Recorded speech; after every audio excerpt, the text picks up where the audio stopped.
Welcome to another episode of Out from the Horrorbox. I'm your unlucky host, Dom. For this St. Patrick's Day, I thought I'd review a classic horror film of the Irish variety that features a diminutive fairy of Irish lore. We will be covering the first film in the franchise, which was directed by Mark Jones and released in 1993. The horror comedy film, Leprechaun. The writer-director Mark Jones started his career in American television shows, but desired to make a film. He decided that a low-budget horror film was his best opportunity and was inspired by the Lucky Charms commercials to create a leprechaun character, only the twist that the character would be an antagonist. Jones was further influenced by the film Critters, which featured a small alien antagonist. Eventually, Jones brought the concept to Trimark, who were looking to get into film production and distribution. Leprechaun became their first film produced in-house and to be released theatrically by Trimark. The budget was quoted at just under $1 million, and in an interview with Fangoria, Jones stated that he had begun writing the script in 1985, spending a long time developing the Leprechaun character. Initially envisioned as a horrible, murderous character, but which became more and more comedic and developed as a character before filming began. Warwick Davis, who had experienced a dry spell after playing the protagonist in Willow, liked the script and was excited to play against type. Jennifer Aniston, who was an unknown at the time, impressed Jones, and he fought to have her cast. Shooting occurred from October 28th to December 3rd, 1991, starting at Valencia Studios, where Terminator 2 Judgment Day had recently finished production. Production moved to Big Sky Ranch, where Little House on the Prairie and The Waltons were shot. This is where most of the violent scenes were filmed. Davis later said it felt a little blasphemous. Davis performed most of his own stunts, as it was hard to find stunt workers to fill in for the actor. For the scene where Davis chases Aniston in his wheelchair, Aniston had to run in slow motion so that Davis could keep up with her, as he had trouble manipulating the wheels. Gabe Bartalos performed the makeup effects. Trimark contacted Bartalos to produce a sample. Bartalos' earlier efforts were not to Jones' liking, and he pushed the design in a more grotesque direction, as that was what he wanted to see in the scene as a horror fan. Bartalos' design impressed Trimark, and he got the account. Applying the makeup took 3 hours, and taking it off took another 40 minutes. Davis described this experience as not a pleasant sensation. To pass the time while the makeup was being applied, Davis said he had bizarre conversations with Bartalos, with whom he got along with. Davis was conscious of the need to stay relaxed and not move, and he channeled his confidence that the makeup effects were properly applied into his acting. The film was initially more of a straightforward horror film, but Davis and Jones sought to add more comedic elements. Jones agreed that the tonal shift was needed, and they shot it as more of a horror comedy. Several scenes had to be reshot after the producers insisted the film be made gorier to appeal to older audiences. That is how we ended up with the horror classic. So now grab yourself a bowl of Lucky Charms and let's get into Leprechaun.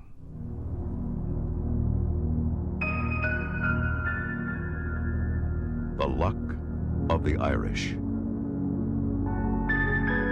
is being packed and shipped to a little town in South Dakota whose luck may have just run out.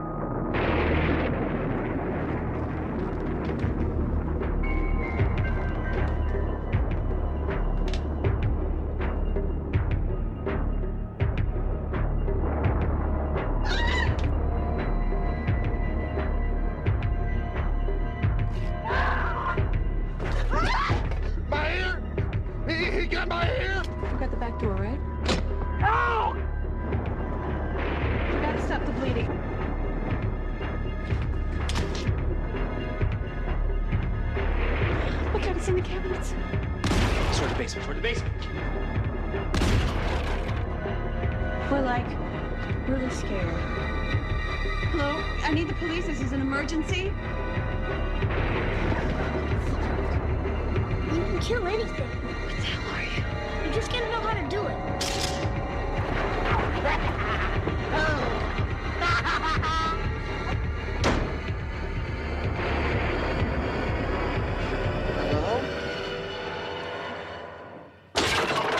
Leprechaun. It's out. It's out of the crate.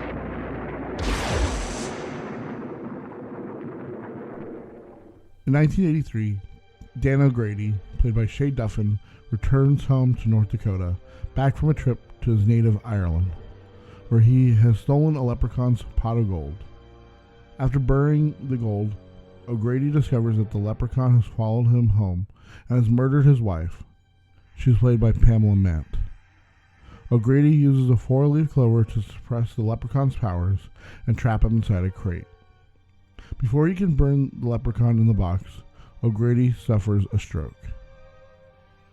10 years later, J.D. Redding and his teenage daughter Tori rent the O'Grady farmhouse for the summer. They are played by John Sanderford and Jennifer Aniston, respectively. Contract workers Nathan Murphy and his 10-year-old brother Alex and their dim-witted friend Ozzie Jones help repaint the farmhouse. The three are played by Ken Olanti, Robert Hy Gorman, and Mark Holton, respectively. In the basement, Ozzie hears the leprechaun's cry for help and mistakes him for a child. He brushes the clover off the crate, freeing the leprechaun, finally showing us Warwick Davis in full makeup and costume. The leprechaun tells Ozzie that he is an Irish shoemaker who came to America looking for his gold. After failing to convince the others that he met a leprechaun, Ozzie spots a rainbow and chases it, believing that he will find gold at the end. Alex accompanies him, fearing that Ozzie might hurt himself. At the end of the rainbow, a bag of 100 gold coins appears before Ozzie. Ozzie tests the coin and accidentally swallows the coin. Alex and him stash the bag in an old well and plot to keep it for themselves, hoping to fix Ozzie's brain. At the farm, the leprechaun lures JD into a trap by imitating a cat, biting and injuring his hand. Tori and the others rush him to the hospital while the leprechaun follows on a tricycle. Alex and Ozzie visit a pawn shop to see if the gold is pure, which the shop owner, Joe, played by John Volstad, takes. The leprechaun kills Joe for stealing his gold and shines the corpse's shoes before leaving. The leprechaun fixes himself a go-kart and goes back to the farmhouse, getting pulled over by an officer, played by Dave Paramenter, on the way back for speeding. The officer gets chased by the leprechaun into the woods and eventually gets killed. The leprechaun returns to the farmhouse and searches for his gold, shining every shoe he finds. Leaving JD at the hospital, the group drives back to the farmhouse. Finding it ransacked, Nathan checks outside and is injured by a bear trap set by the leprechaun. The group fights the leprechaun outside, ganging up and beating him up with sticks and stones. After finding a shotgun in the farmhouse, they repeatedly shoot the leprechaun, but to no avail. They then attempt to flee the farm, but their truck's engine has been sabotaged again by the leprechaun. After ramming the truck into the go-kart, the leprechaun terrorizes the group until Ozzie reveals that he and Alex found the gold. Tori recovers the bag from the well and gives it to the leprechaun. Believing the worst to be over, they leave for the hospital. While counting his gold, the leprechaun discovers that he's missing the coin that Ozzie swallowed. Thinking that they have tricked him, he menaces them until Ozzie tells him about O'Grady, who was taken to a nursing home after his stroke. The group distracts the leprechaun by throwing dirty shoes around, which the leprechaun cannot resist shining. While Tori gets into her Jeep and drives off, Tori visits the home to learn how to kill the leprechaun. At the nursing home, the leprechaun pretends to be O'Grady and chases Tori to an elevator. There, the leprechaun throws O'Grady down the shaft as Tori flees, But before dying, O'Grady tells her that the only way to kill the leprechaun is with the 4-leaf clover, which happens to grow in a patch outside the farm. Tori returns to the farmhouse and searches for a clover until she is attacked by the leprechaun. Nathan and Ozzy save her. Ozzy reveals that he swallowed the last coin, and the leprechaun wounds him trying to get to it. Before the leprechaun can kill Ozzy, Alex takes a 4-leaf clover Tori has found, sticks it to a wad of gum, and shoots it into the leprechaun's mouth, causing him to melt away. The leprechaun falls into the well, but a skeleton climbs out to continue menacing the group. Nathan pushes the leprechaun back into the well and blows up both the well and the leprechaun with gasoline. As the cops arrive in the morning and then investigate the remains of the well, the leprechaun vows he will not rest until he recovers all of his gold.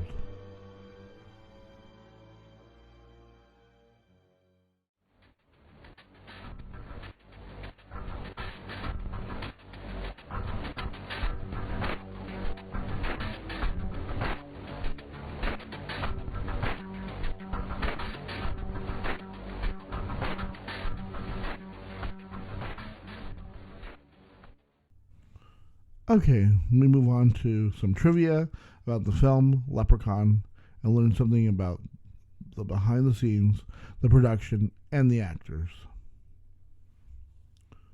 First up, we have George Lucas receiving a special thanks credit because Warwick Davis was under contract to him, and he gave permission for Davis to appear in the movie. And Vice President Dan Quayle also received a special thanks credit because his office sped up a working visa for British actor Warwick Davis. It's kind of crazy, the amount of different little special things you see at the end. You know what's funny is a lot of people don't talk about those that much. What's received special thanks. When you look at those, sometimes it's kind of a little crazy when you're like, oh, that's weird. Why did they get a special thanks? Or why did that person get a special thanks? And it's for these little things like this. Who would have known that Warwick Davis was under contract to George Lucas? Which kind of makes sense when you think about it, because he worked closely with Lucas, starting with Return of the Jedi, and then with Willow, and then after that, other projects too. But then the part with Vice President Dan Quayle receiving a special thanks, that's also kind of weird. But I mean, it is earned for this. So, he got him his working visa a lot quicker than what probably would have happened. And sometimes that really happens where a star needs, or an actor, they need their working visa, and sometimes it takes a while to get. And sometimes they're already starting production, and you're just cutting you down to the wire when you're gonna get it. That happened for I think Evangeline Lilly in Lost, when she was shooting Lost. She it came right down to the wire when she got it, and she was able to fly out to Hawaii to start shooting. It was either that day or that week of shooting beginning when she got it. It's crazy. Mark Jones has stated many times that the studio rejected Jennifer Aniston playing the star character. It was thanks to Jones's insistence that Trimark approved of Aniston playing Tori. And I think, he kind of saw that she's a great actress, but also I think it was such a good thing to get her, especially when, after this, she would go on to be in Friends. She would have a part in Office Space. And even though it would take a while for Office Space to grow its cult following, I think, at the time, then, she did Friends for the longest time. It took a little bit for her to get into bigger, into films. I know she did smaller parts, but smaller films, more independent films. Then she moved into now where she is more of a mainstream actress. like she was in Horrible Bosses, and she was in We're the Millers. So she's had a pretty good career. I think, this is one of those great films that, is a shining example of like where people start, where they don't like to talk about it, but it's like something you got to start somewhere ridiculous, and she had just happened to start in somewhere ridiculous in Leprechaun. Warwick Davis performed most of his own stunts, mainly because it was challenging to find a stunt double that matched Davis' size. Unfortunately, during filming, he suffered a lung infection, and the production had to film with a double, with Davis dubbing over the lines in post after he was healed. The taller stunt double in the bear trap scene was Deep Roy. Despite this, he was the only actor who didn't get hurt when it came to stunts, which is kind of crazy too, because he is like a smaller person, and you would think that like a lot of these things that they have him do, I could see easily or like hurting him in some way, but that's kind of crazy. That Deep Roy stepped in and filled in as a stunt double.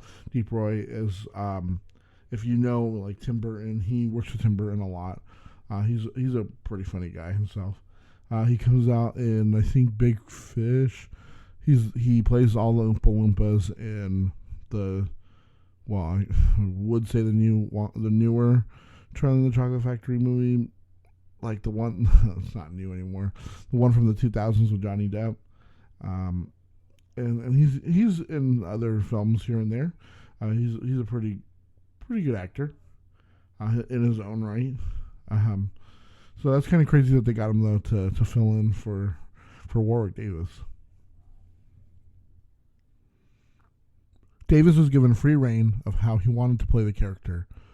The scene of him rummaging through the kitchen was largely improvised, as well as his adorable reaction to seeing his reflection for the first time. It was so funny that the director threw in the close-up of the Leprechaun admiring his ghoulish appearance. And I think you can kind of tell that from just like the way he performs the role. It seems like he like really was into this and really wanted to be like this part. And he said that in multiple interviews that he really wanted to play something a little bit different, and this gave him a chance to be a little bit more ridiculous, quirky, and funny. And I think it works really well when you have such a good actor such as Warwick Davis in the role, who not only is taking it serious in a way that is like, I want to be as like outlandish as I can, and it works. It comes through. You can see how genuinely like he likes to play that role. So Warwick Davis was actually a speed skater and was wearing his own skates during the scene where Leprechaun rides on the road before crashing through a fence. He did the stunt himself and said that the road was particularly rough, so the wheels didn't roll very well, and when he got to the gravel, he had to run over it to reach the fence. Which is kind of crazy. Like, I didn't know he was a speed skater. Like, that's kind of crazy. It does, honestly, like, when I think about it, it's like, yeah, you know what? He's like built for a little bit more speed. Like, he's lower to the ground, and he doesn't have to shrink his body as much, like a normal speed skater would. Like, he just has to be able to like, because you want to compact yourself as much so you're less drag that's on you as a speed skater. I mean, from what I remember, like, cause all that kind of like skating and stuff was such like such a popular thing in like the 90s and maybe like early 2000s, and I remember all that. At least that's what I remember from that. But that's kind of crazy. I didn't know obviously he said like I said, he did the rest of his stunts himself, at least for the most part. But like, that's crazy that like, oh, you want me to do this? Oh, I already do that. I already know how to do this. So pretty interesting. Like when sometimes when like an actor's like, oh yeah, I already know how to do that. Like, what? Like, speed skating? Weird. In recent years, there's been a lot of misinformation about the scene where a leprechaun eats the cereal Lucky Clovers. It's been said that the box was originally supposed to be Lucky Charms, but the company responsible for the brand was so upset that that he spits the cereal out that they demanded to have the brand name removed from the film. Many believe that what Alex says at the end was used as a retort from the director. None of this is true, though. The box of cereal was always intended to be an off-brand parody, and the Lucky Charms line was used in the original 1988 script.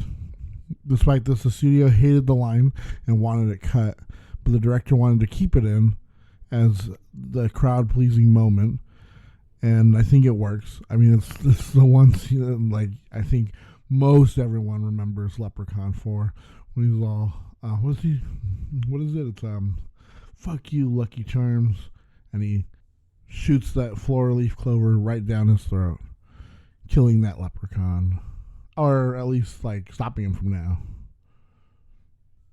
So Mark Jones actually came up with the mythology that the only way to kill a leprechaun was with a four-leaf clover.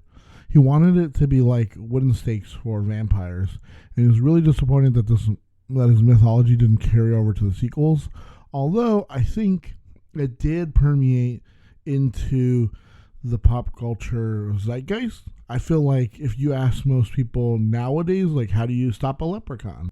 Most people would say a four-leaf clover. And I think that really worked because I think most people, if they've seen Leprechaun, they've seen either the first one or the first couple ones. So I don't really think that, going beyond that, they remember anything from the other ones, because in the other ones, it's like there's like so many other things that stop the leprechaun or will hinder him.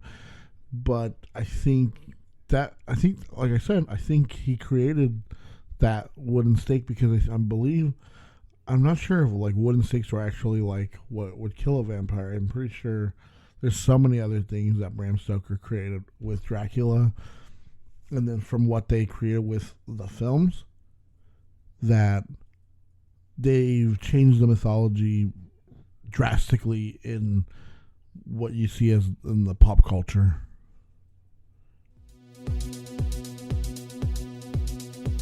Kill counter.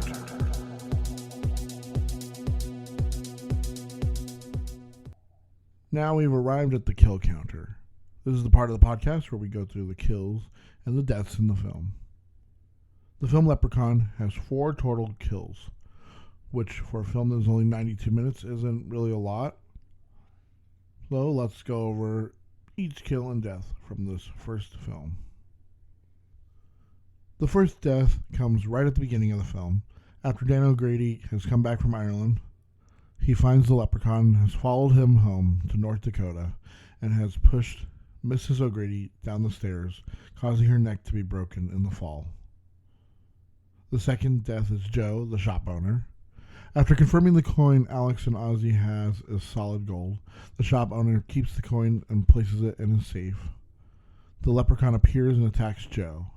Joe lies out on the floor as the leprechaun pulls out a pogo stick and starts to pogo him to death. That iconic scene that I think most people either remember or have seen, where he's just literally pogoing him to death. The third death is when a cop is sitting waiting to catch anyone speeding. The leprechaun comes speeding down the road in his cart, so the cop chases him down. The leprechaun pulls over and the cop tells him to get out. The leprechaun bites the cop's face and the cop runs off into the woods. The leprechaun chases him down and breaks the cop's neck. The fourth and last death comes after learning about Dan O'Grady. Tori travels to the nursing home he's living in. The leprechaun pretends to be O'Grady and chases Tori to an elevator. Here she finds O'Grady, who tells Tori about the four-leaf clover. He is thrown down the elevator shaft by the leprechaun to his presumed death. I mean, if he did survive that, we don't get any indication, but I mean, I'm pretty sure he dies. You fall down an elevator shaft, you're dead. So not many kills, but very gory and gruesome deaths in this, what's supposed to be a comedic horror film. I guess that's why they put horror comedy instead.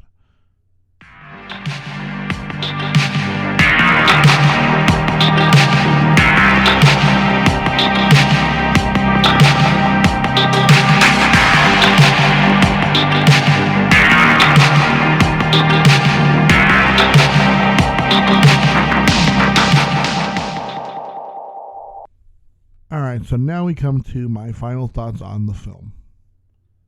As I've mentioned so many times before, and probably will not be the last time I do so, I used to haunt the aisles of the horror section at Blockbuster, Video Update, or any of the other video rental places back in the 90s and early 2000s. Leprechaun stood out amongst the other films about fairy tale creatures, little monsters, or tiny aliens.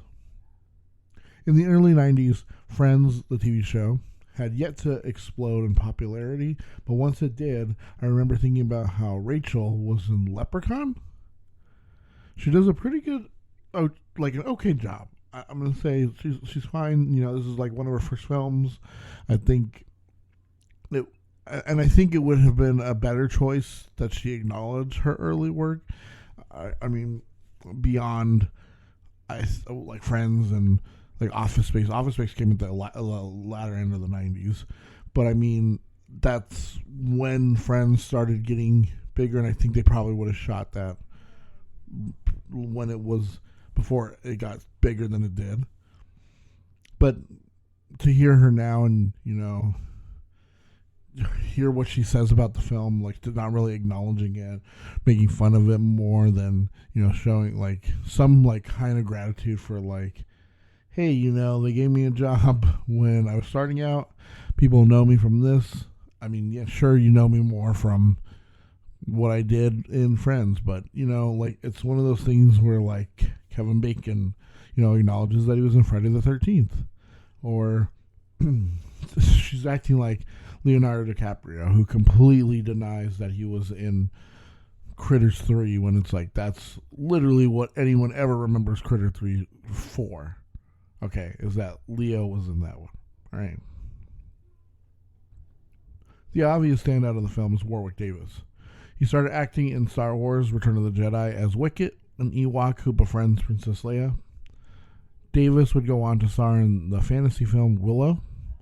And after this, his career kind of stagnated until Leprechaun came along and gave him this chance to not only bring to life this character, which I love that he did this, but he made Leprechaun his own and played the part for as long as he could. And like that's what I love when actors do, is when they're like they enjoy like the character they're playing. It's to the point where they're like, you want me to keep coming back for this? Yes, I'm all in. And he did it. Let's see. He did it 5 more times after this, which is ridiculous to think about. Like, because the only other person I can think of who would come back that many times, I think it would be like Doug Bradley, right, for Pinhead. Because I don't even remember I don't even know how many Hellraisers there are. But I mean, other than that, like Robert Englund maybe. But like, there's only like 5 sequels that he was in.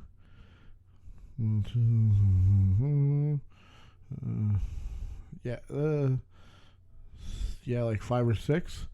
Still kind of crazy that like Warwick Davis was like, I'm the Leprechaun, until he got to a point where he's like, I want to get back to making family movies so my kids can watch them.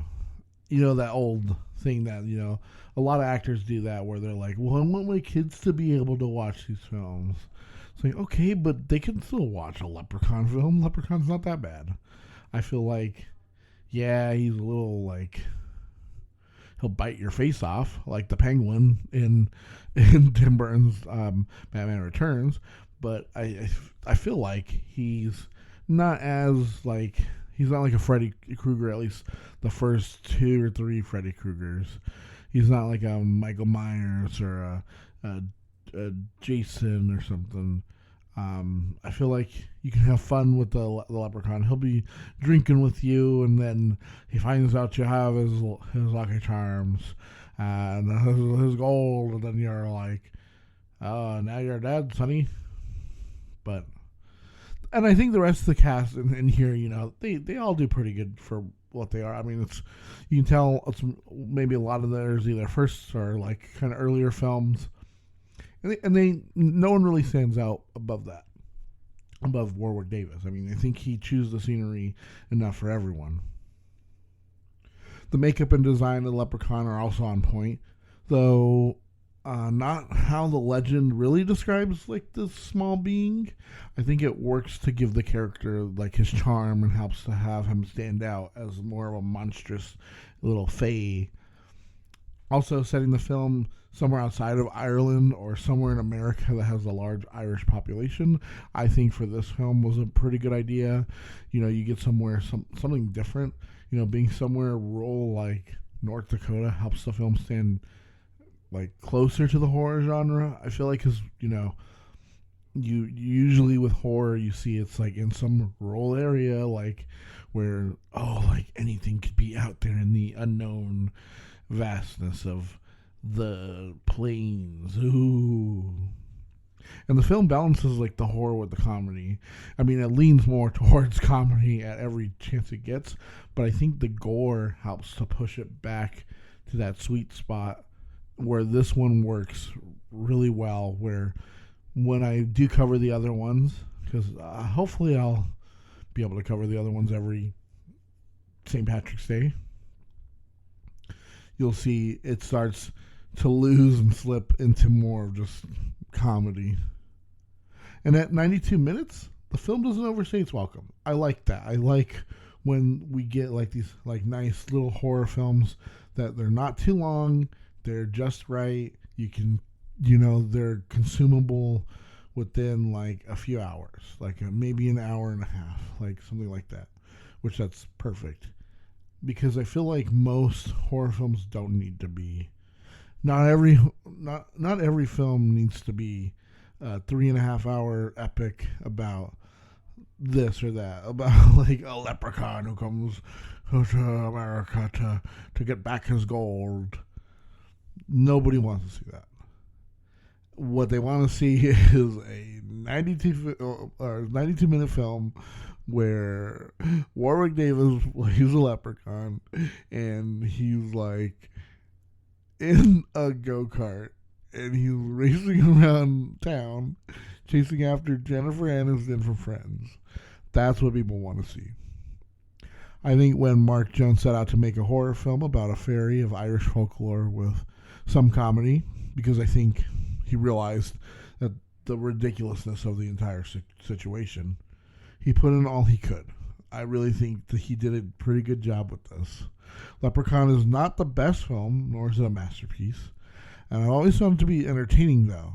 And see, that's where we get to that, line of what is film? Is it art? Is it entertainment? And not all films have to be artistic or have a message.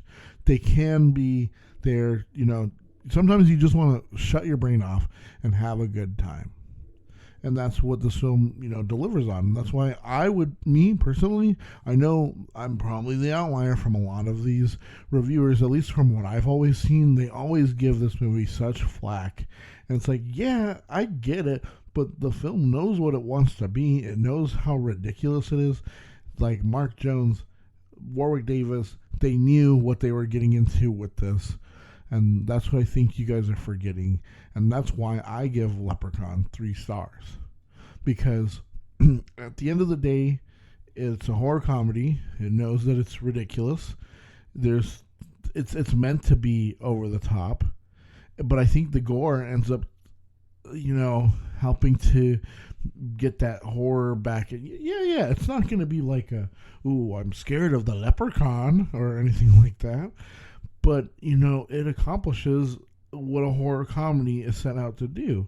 It's meant to give you something like in the horror genre, but you're able to laugh with it. And it's a film about a horrible, funny little man And that's what you get. That's what you get with it. So, have you found a 4-leaf clover in the wild? How about gold at the end of the rainbow? Do you think the leprechaun would actually like a bowl of Lucky Charms? I know, I could go for some right now. Lucky Charms are magically delicious. Oh, man. Well, we want to thank you all for listening, and if you like what you hear, please subscribe to get every new episode downloaded. Do you have any personal or fictional, paranormal, supernatural, or unexplainable stories? We'd love to read them on the podcast. Please send your stories, your recommendations, or anything else to horrorboxpodcast@gmail.com. If you want to show more support, you can follow our socials on Instagram, Threads, or TikTok @horrorboxpodcast. Also, you can buy me a coffee at coffee.com/horrorboxpodcast. It really helps out. Happy St. Patrick's Day. We'll see you next time and hear what comes out from the Horror Box.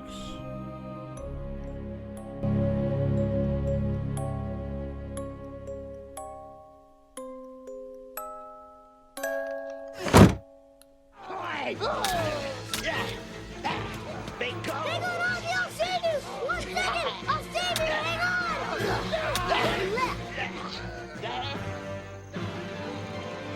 Fuck you, Lucky Charms.